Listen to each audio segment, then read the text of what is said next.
My name is Natalie Prescott. I am 28 years old. My parents sold my grandmother's antique Steinway piano, the one she had promised me since I was 7 years old, for $95,000 and spent every cent of it on a brand new Mercedes-Benz for my younger sister. And they did it while I was stationed 600 miles away at Fort Liberty, North Carolina, pulling 14-hour days as a military intelligence officer in the United States Army, because they were certain that a grandmother dying in hospice would never find out, and a daughter in uniform would be too disciplined and too far away to make trouble. They were wrong about both of us. When I finally told my grandmother what they had done with her piano, she did not cry, and she did not raise her voice. She reached for the phone on her bedside table, dialed a number my father had never heard of, and spoke 7 words that would take apart everything my parents thought they owned, 3 weeks before my mother's 60th birthday party, in a house they had been living in for 10 years that had never belonged to them. Take a second to like and subscribe, because the phone call my grandmother made from that hospice bed is the reason I am standing in front of this story today. The call came on a Tuesday afternoon in late September of 2022, and I was sitting behind a classified terminal inside a sensitive, compartmented information facility at Fort Liberty, the kind of room where you spend 12 hours a day piecing together intelligence reports so that soldiers you have never met can walk into places you will never see and come home alive. When my personal phone lit up with my father's name, which happened so rarely that for a moment I thought something had gone wrong with my emergency contact information.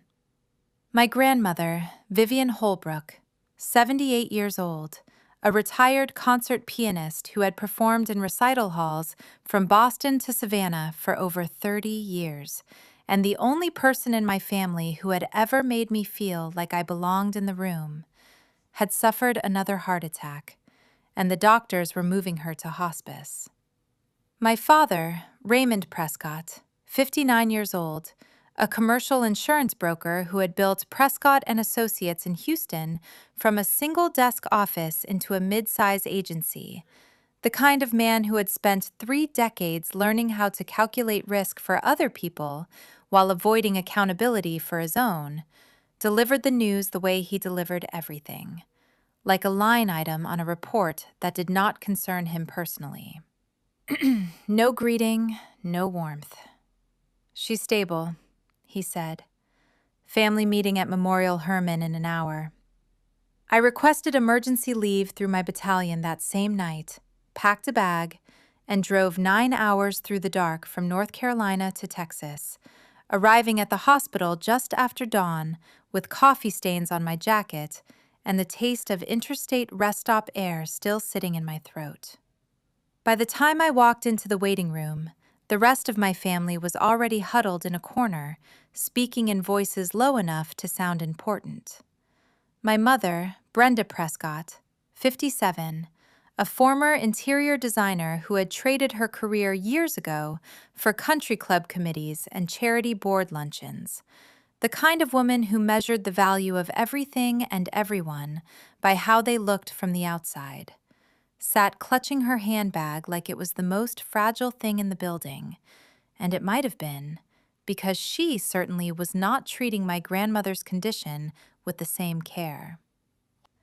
My sister, Kelsey Prescott, 24, 4 years younger than me, no steady work, no clear direction, but somehow always the first name written on every check my parents had ever signed, sat beside her scrolling through her phone with the glazed expression of someone who had already decided this situation did not involve her.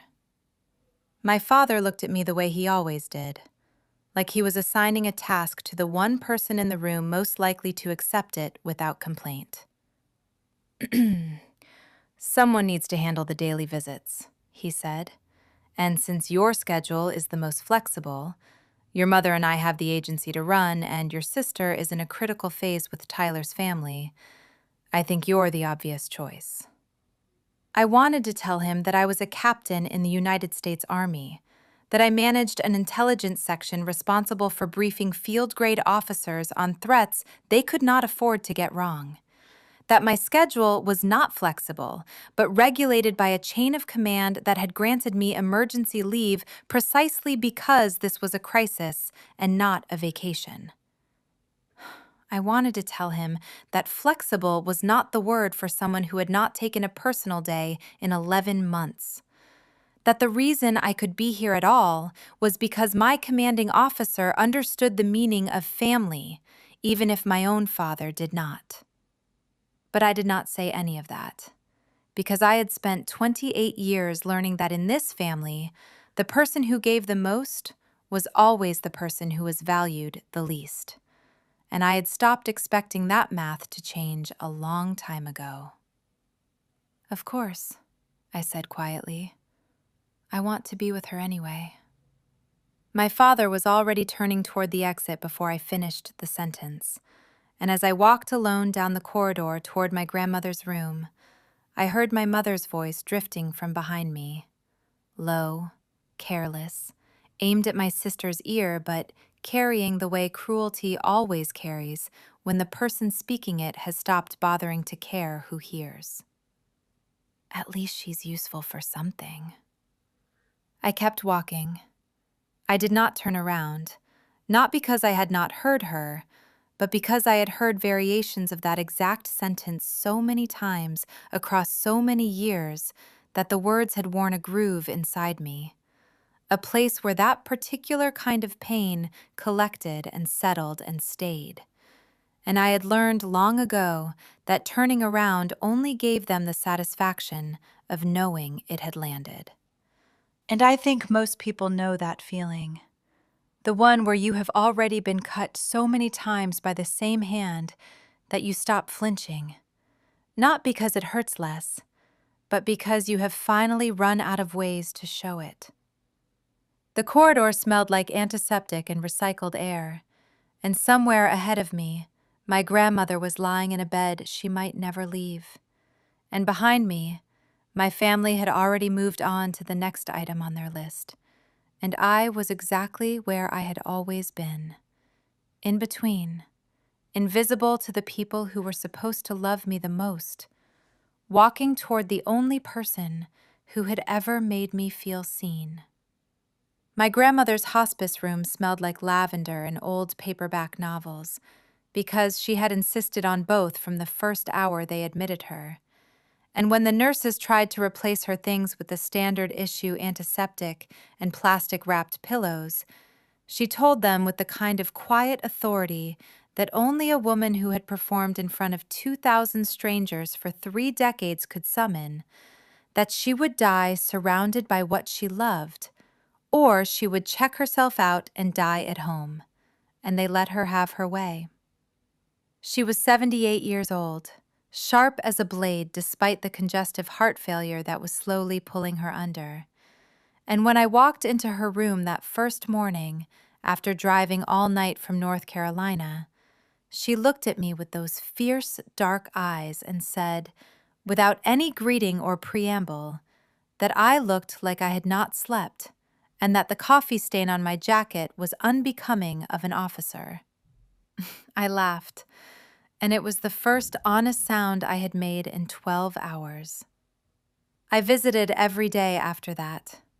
My emergency leave stretched into a second week, and then my commander extended it a third time because the Army, for all its rigidity, understood something about family duty that my own family never had. That showing up is not a burden you assign to the person with the least power. It is an honor you fight for.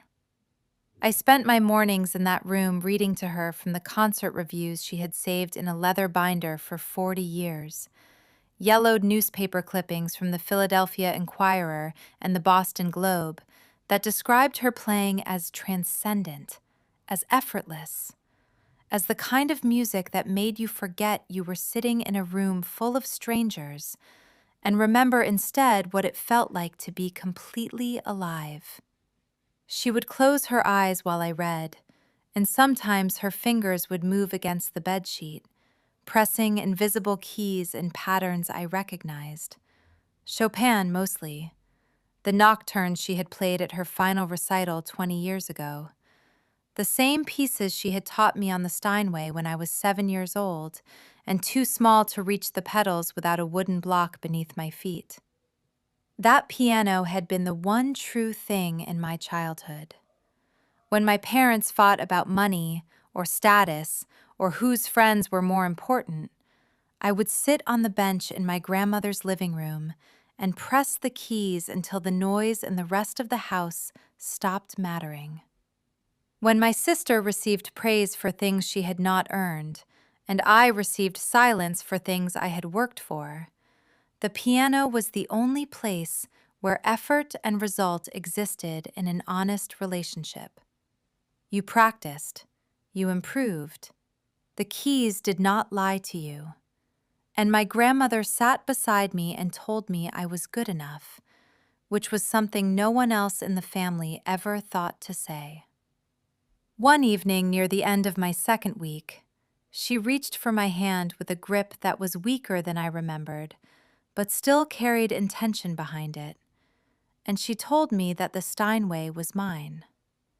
She said she had already informed my father and my mother, that she had made the announcement at a family dinner the previous month, in front of everyone, and that the piano, her mother's piano, built in 1892, carried across an ocean and through 2 generations of women who understood what it meant, belonged to me. I remembered that dinner. I had not been there. I was at Fort Liberty because I was always at Fort Liberty when the family gathered, because no one adjusted the schedule to include me, and I had stopped asking them to. But my grandmother had called me that night and told me what she had said, and in the background, I could hear my father's silence and my sister's voice muttering something about sentimental junk, and my grandmother had said to me, very quietly, as if she were placing a hand on something fragile to keep it from falling, that there are some things more valuable than money, and some people who need to learn that lesson in a way they will never forget. I did not understand what she meant then. I thought she was talking about the piano. She was talking about something much larger, and she had been building it for 5 years, and none of us, not my father, not my mother, not my sister, and not me, had any idea what was coming. 2 weeks after my grandmother entered hospice, she asked me to drive to her house and bring back a box of old photographs from her performing years, images she wanted to look at one last time before the morphine made the days run together. I still had a key, so I drove over on a Thursday afternoon through one of those heavy Gulf Coast rainstorms where the sky turns the color of wet concrete and the air sits on your chest like something you have to push through. The house was quiet when I let myself in, the kind of quiet that feels wrong. And I walked through the foyer and past the dining room into the living room where the Steinway had stood for 30 years against the far wall, beneath a framed photograph of my great-grandmother, and the space was empty. I stopped moving. I stopped breathing. Where the piano should have been, there was nothing but a rectangular impression pressed deep into the carpet, the outline of something that had lived there for decades now, pulled out by its roots. And the absence was so sudden and so complete that for a moment, I thought I had walked into the wrong house. My hands were shaking when I called my mother. She answered with the bored tone of someone who had already decided this conversation was beneath her, and told me that my father had handled it, that it was an adult matter, and that I did not need to worry about it. I asked her what handled meant. She hung up on me. I drove to my parents' house in Sugar Land that evening, with the rain still falling and a feeling in my chest that I can only describe as the moment before you open a door you already know leads somewhere terrible. My father answered with a glass of scotch in his hand and the expression of a man annoyed at being interrupted during something more important than his daughter's distress. And when I asked him what he had done with my grandmother's piano, he did not hesitate, did not flinch, did not lower his voice. "Sold it," he said. $95,000. Good price. And behind him in the hallway, I heard the jingle of new car keys, and my sister appeared with the loose, careless joy of someone who has never once in her life had to earn the thing she is holding. And she dangled a Mercedes-Benz key fob in front of me and said that she needed to make the right impression on Tyler's family because appearances mattered in their world. And my father shrugged as if I had asked about the weather and said that my grandmother was dying and did not need a piano, and that I, a soldier who lived in a one-bedroom apartment near a military post, did not need one either. My mother appeared behind him with her arms folded across her chest and asked me what I would even do with a concert piano, as if the question itself was the answer, as if the 21 years I had spent playing that instrument meant nothing because I had chosen to serve my country instead of chasing the kind of life they could display at dinner parties. And then she leaned closer, and her voice dropped into something and final, and she said that if I told my grandmother what they had done and the stress caused her heart to fail, that death would be on me, that I would be the one who killed her. And she said it with the calm certainty of a woman who had been using guilt as a tool for so long that she no longer recognized it as cruelty. I stood in the doorway of a house that smelled like my sister's new perfume and my father's scotch, and the particular kind of emptiness that fills a room when the people in it have stopped seeing you as a person and started seeing you as a problem. And I thought about every time I had stayed quiet to keep the peace, every time I had made myself smaller so that my family could feel bigger, every deployment I had volunteered for, partly because the distance felt safer than being close to people who made me feel like I was taking up space they needed for someone else. I left without another word. I drove back to my grandmother's house, to the empty living room with the rain streaking down the windows, and I sat on the floor where the piano bench used to be, and I made a decision that I knew would cost me whatever was left of my relationship with my parents, but that I also knew was the only honest thing I had left to give. My grandmother deserved the truth. She deserved to know that her own son had taken her most precious possession and converted it into a luxury car for the grandchild who never visited her. And I was done apologizing for existing in a family that only noticed me when they needed something carried.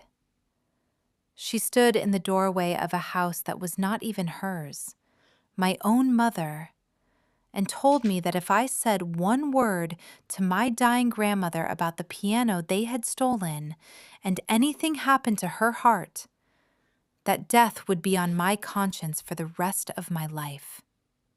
If you know what it feels like to be threatened by the woman who raised you for wanting to tell the truth, tell me in the comments, like and subscribe.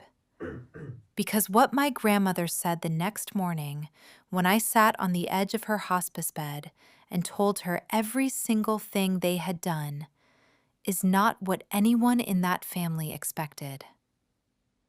I went to the hospice before dawn the next morning, and my grandmother was already awake, propped against her pillows, watching the first pale light come through the window, the way she used to watch an audience settle into their seats before a performance.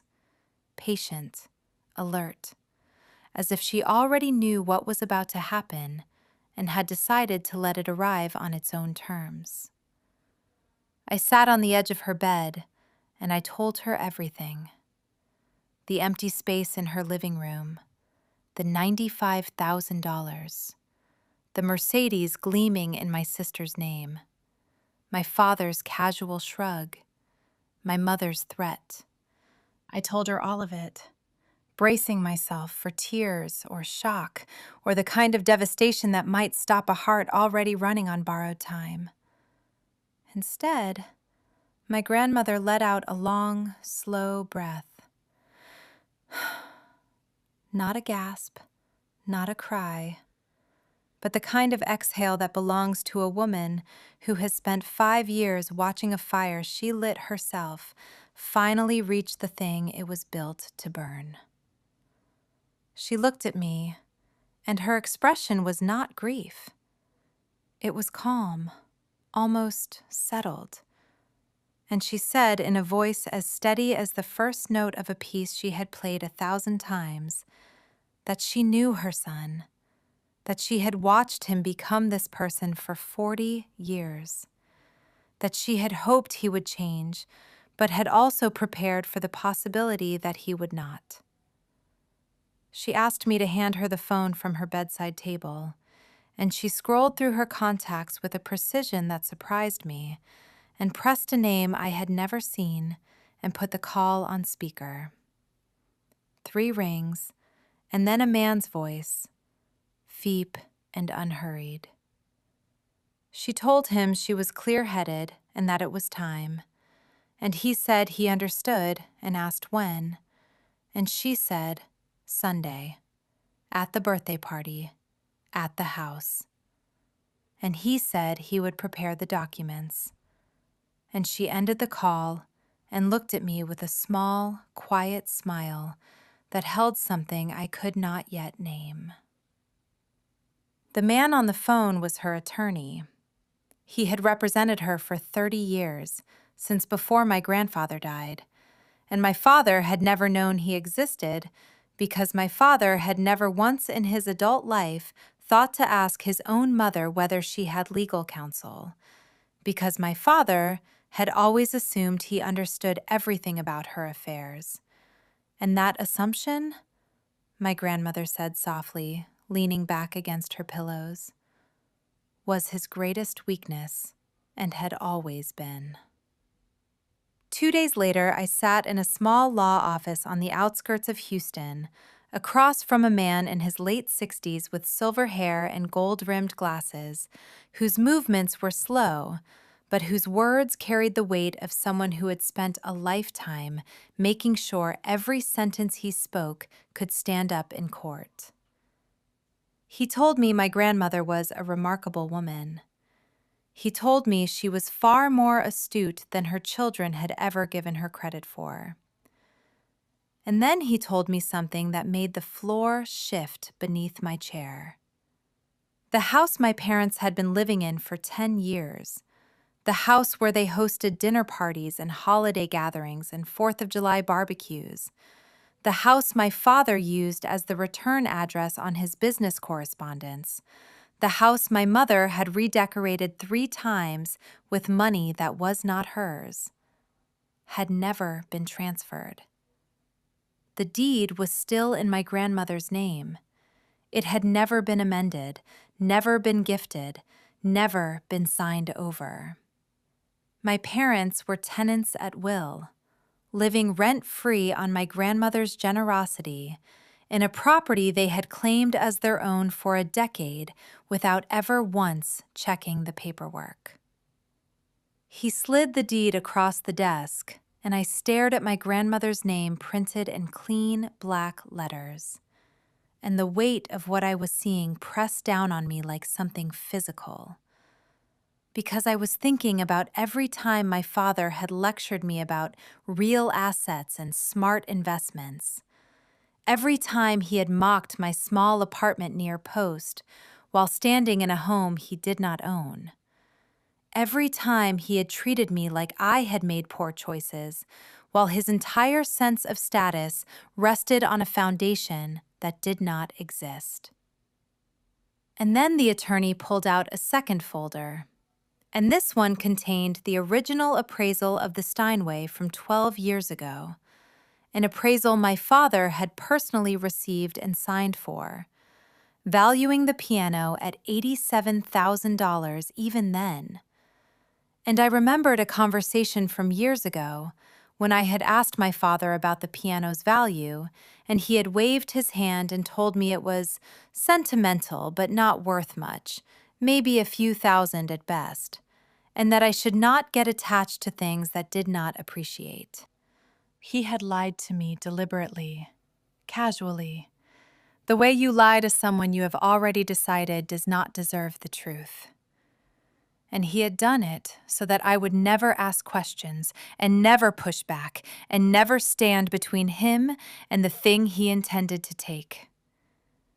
I drove home that night with the windows down and the warm Texas air pushing through the car, and a feeling inside me that was not anger exactly, but something closer to clarity.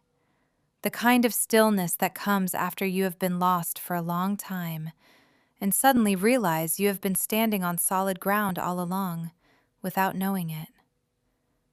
Sunday was 3 days away, and whatever my grandmother had built over the last 5 years was about to arrive in full. And the people who thought they owned everything were about to learn that they had been borrowing it all along. Sunday arrived with pale winter sunlight, and the kind of crisp Texas morning that makes everything look sharper and more honest than it usually does. My parents' house, my grandmother's house, looked almost festive, with a banner reading "Happy 60th" stretched across the front porch, and cars lining the driveway and spilling onto the street. And I parked at the far end and sat in my car for a moment, in my navy blue dress and the pearl earrings my grandmother had given me for my 21st birthday, gathering myself for what was coming, even though I did not fully understand its shape yet. Inside, about 30 guests filled the rooms. Aunts and uncles I only saw at holidays, neighbors from the old days, and a handful of my father's business associates, including the one who mattered most to him. The living room pulled my attention immediately, because the corner where the Steinway had stood for 30 years was now occupied by a large potted plant someone had placed there to fill the void. And it looked absurd. A green apology for something that could not be apologized for. My mother stood near the dining table in a red designer dress, accepting compliments like a woman who had earned them. My father worked the room with practiced warmth. And in the far corner, almost invisible among the crowd, sat a man with a leather briefcase beside his chair, who caught my eye across the room and gave a nod so small that no one else in the world would have noticed it.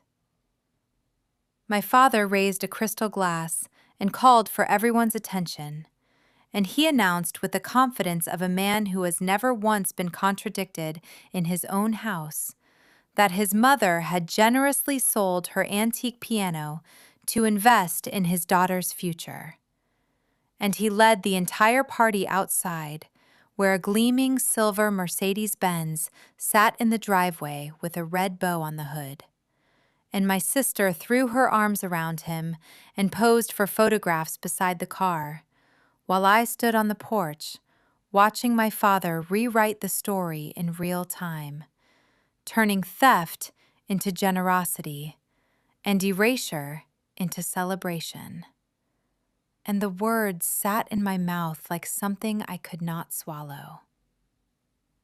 A woman I did not know leaned toward her husband and, something about the piano being meant for the other granddaughter, the one in the military.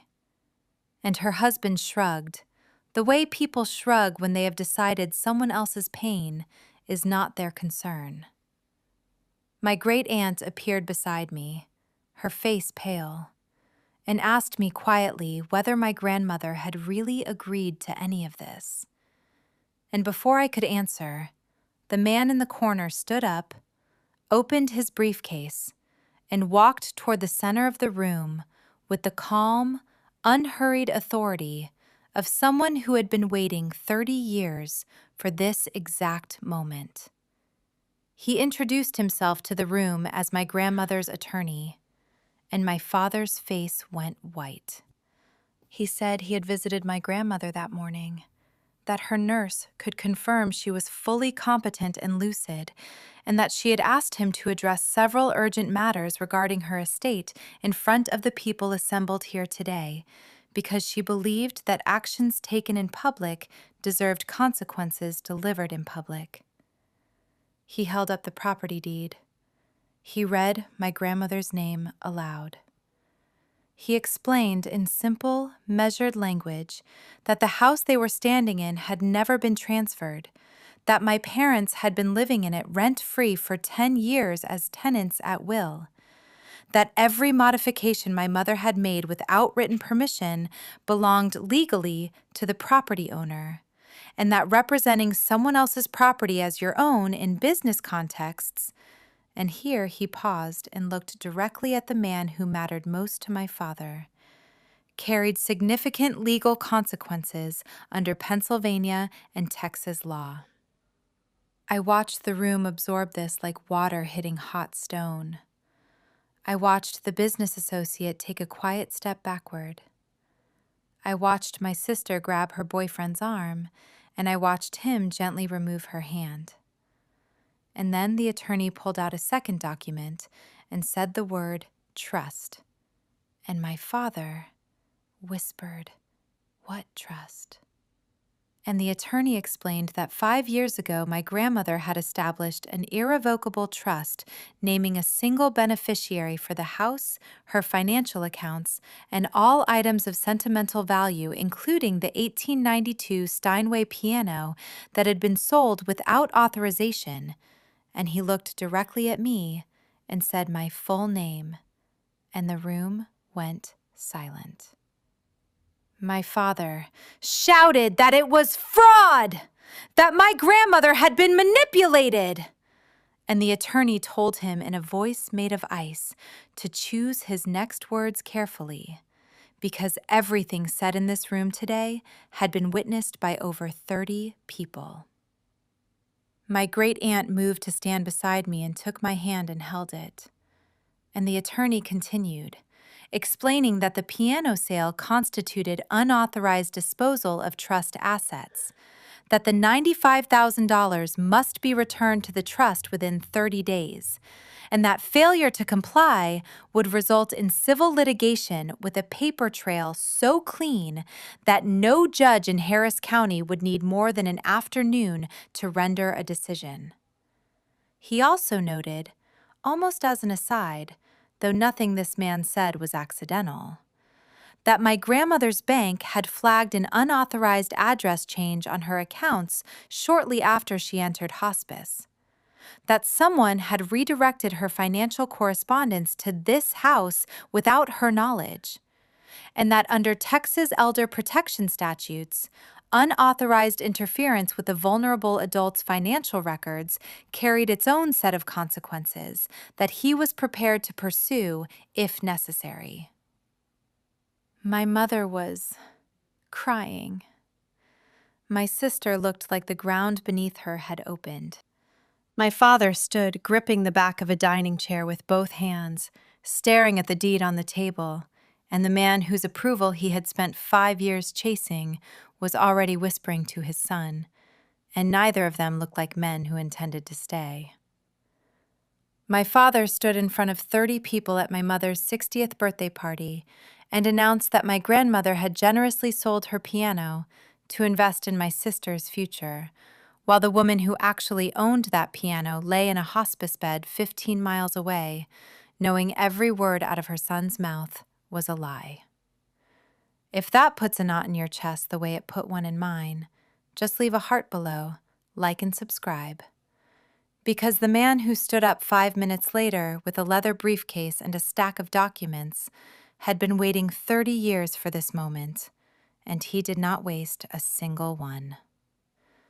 After the crowd thinned out, slowly, awkwardly, with whispered goodbyes and the kind of avoided eye contact that happens when people realize they have witnessed something they will be talking about for years, the attorney pulled me aside near the dining room table, where the deed and the trust documents still lay spread out like evidence at a trial that had already been decided. He spoke quietly so that only I could hear. He told me that legally I had every right to demand immediate eviction, that my grandmother would support whatever I decided, and that given the unauthorized property representation and the mail interference, I also had grounds for a formal complaint that could affect my father's insurance brokerage license with the Texas Department of Insurance, because a man who commits fraud against his own mother is not a man the state wants holding other people's policies. I looked across the room at my parents. My father had collapsed into a chair with his head in his hands, and for the first time in my life he looked small. Not in a satisfying way, but in the way that a building looks small after something has taken the structure out from under it. My mother stood frozen by the window with mascara running down her face, staring at the driveway where the Mercedes sat with its red bow still perched on the hood, like a joke that no one was laughing at anymore. My sister had disappeared outside, probably standing next to a car she was about to lose, and the boyfriend she had been counting on to save her had already driven away without saying goodbye. I stood there thinking about what kind of person I wanted to be when this was over. I had spent 6 years in the Army learning that power without discipline is just violence, and that the measure of an officer is not what she does when she has the advantage, but what she does when the person in front of her has no options left. And I thought about my grandmother, who had built this entire structure over 5 years, not out of cruelty, but out of a love so patient that it looked like silence until the moment it spoke. And I knew that she had not given me this power so that I could use it the way my father would have. The attorney set a single document on the dining room table, looked me in the eye, and told me I had every legal right to put my parents out of that house within 30 days with nothing more than a signature and a certified letter. If you think you know what I chose to do with that piece of paper, drop a yes or no in the comments, like and subscribe. Because the decision I made sitting at my grandmother's table that afternoon is not the one my parents expected, and it is not the one I expected either. I told the attorney that the $95,000 would be returned within 90 days, not 30, because I wanted to give them time to sell the car and figure out the money without destroying themselves in the process. I told him they could stay in the house under a formal lease agreement at a minimal rent.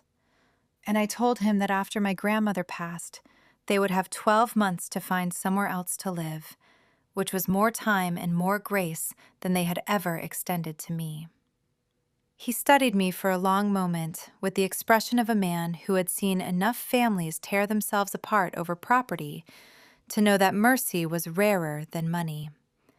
And then he said that my grandmother had told him I would respond exactly this way and that she was very proud of me.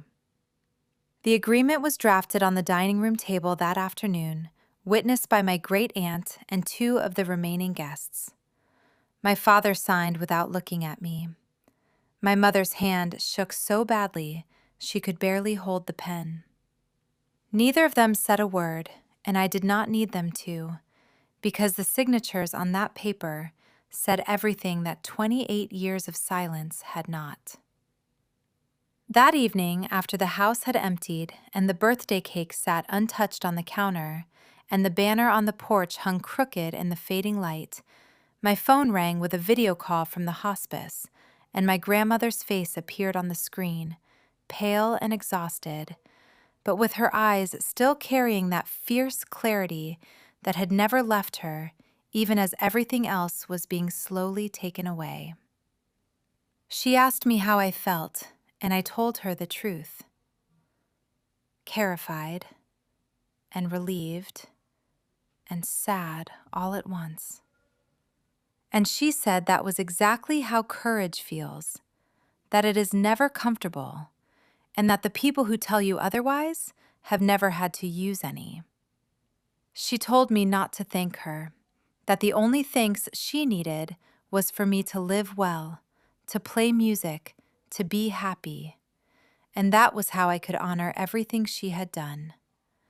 And I pressed my hand against the phone screen, the way you press your hand against a window when the person on the other side is too far away to touch. And she closed her eyes and said she was tired, and I told her I loved her, and she said she knew. 3 weeks after the birthday party, the hospice called me at 6 a.m.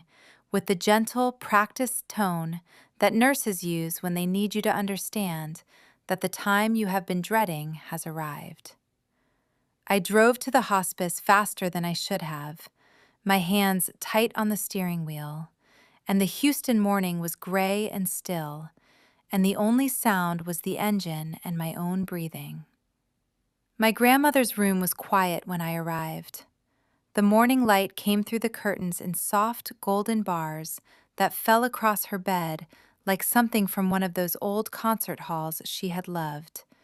And her breathing was shallow and slow, and her face looked like paper stretched over light, and her eyes were open. And when she saw me, she smiled the way she had always smiled at me, like I was the only person in the room, and I was enough.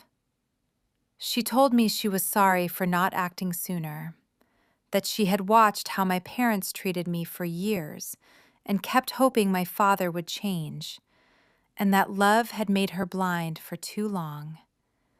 And I told her fiercely through tears I could not stop that she had given me everything that mattered: music, love, the knowledge that I was worth something, and that it was more than anyone else in the family had ever thought to give.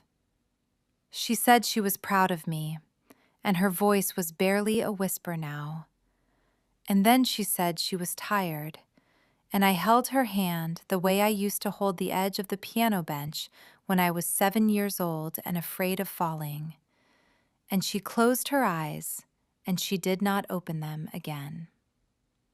My grandmother passed that evening, peacefully, with my hand in hers and the scent of lavender still in the room. The funeral was held 5 days later at the small church she had attended for 40 years, and per her wishes, it was simple. No elaborate arrangements, no ostentatious displays, just music and memory and the people who had actually loved her. I played Chopin's Nocturne in E-flat major on the church's modest, upright piano, the first piece she had ever taught me, and the notes moved through that small sanctuary the way water moves through a channel that was built for it, finding every corner, filling every silence. My parents sat in the back row. My father stared straight ahead with the expression of a man sitting through his own sentencing. My mother wore dark sunglasses. My sister was not there. In the weeks that followed, the consequences my grandmother had set in motion arrived one by one like debts coming due. My father's most important business client formally withdrew from their joint venture, a deal that would have been worth over $200,000. And when my father called to ask why, the answer was brief and final. A man who would deceive his own mother was not a man anyone wanted holding their portfolio.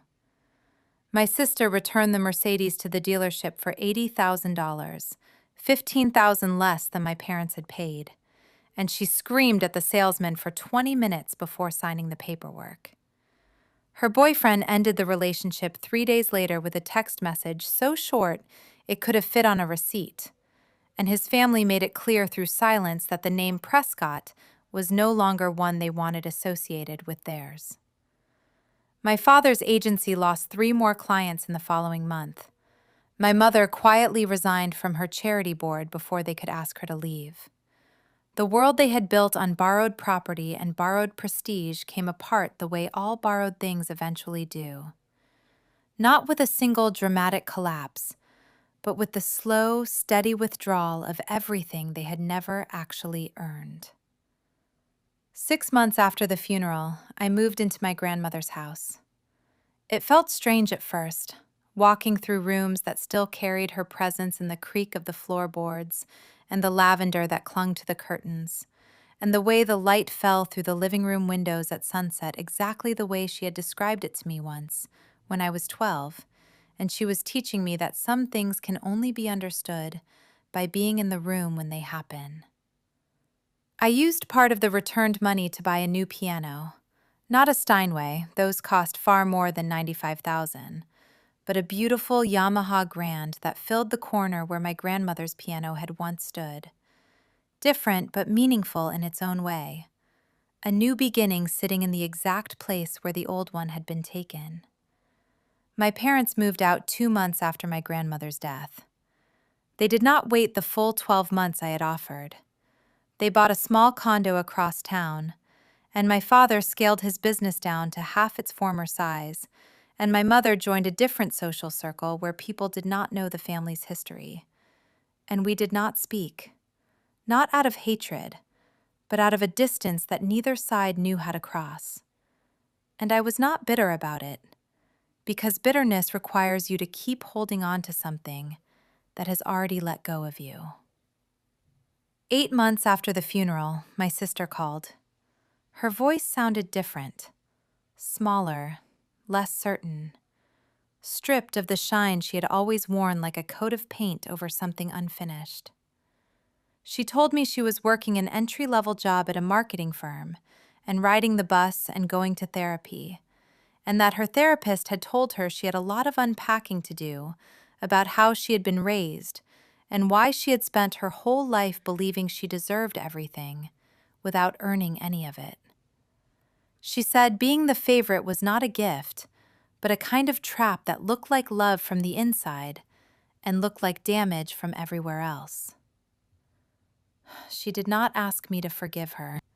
She just said she understood now, and I told her that if she ever wanted to talk, I was willing to listen, but that trust takes time to rebuild, and she said she knew, and we hung up without saying goodbye because neither of us had learned how yet.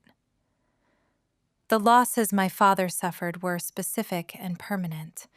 His largest business client, his reputation in the Houston insurance community, his standing with the people whose approval he had spent his life collecting, and the house he had treated as proof of his success for 10 years without ever owning a single brick of it. My mother lost the social world she had built on a foundation of someone else's address, and my sister lost the car, the boyfriend, and the version of herself that had been handed to her like a costume she never had to pay for. I did not seek any of it. My grandmother did. She spent 5 years building a structure made of patience and legal precision and the kind of love that does not look like softness, but looks like a woman lying in a hospice bed with a phone in her hand and a lawyer on speed dial, and a plan so carefully constructed that by the time it arrived, every document was signed, every asset was protected, and every person who needed to see the truth was standing in the room when it was spoken. I sit at my piano now in the evenings after my students have gone home, and I play until the stars come out over Sugarland. And sometimes I play Chopin, and sometimes I play Bach, and sometimes I just let my hands move wherever they want to go. And my grandmother's photograph watches from the top of the piano, the way she used to watch from the bench beside me when I was 7 and could not yet reach the pedals on my own. I do not have the original Steinway. I do not have the family I thought I had. But I have something better now. I have the house my grandmother loved, and a piano that answers when I ask it a question, and a life I built on truth instead of silence.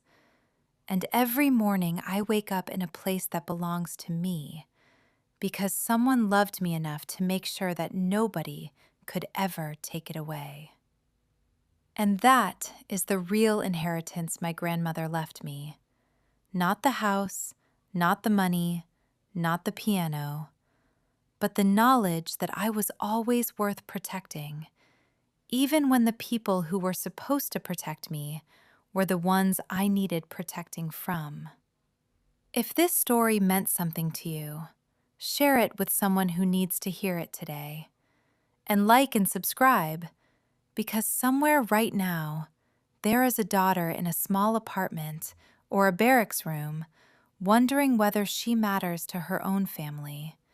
And maybe this is the story that finally tells her she was never the problem.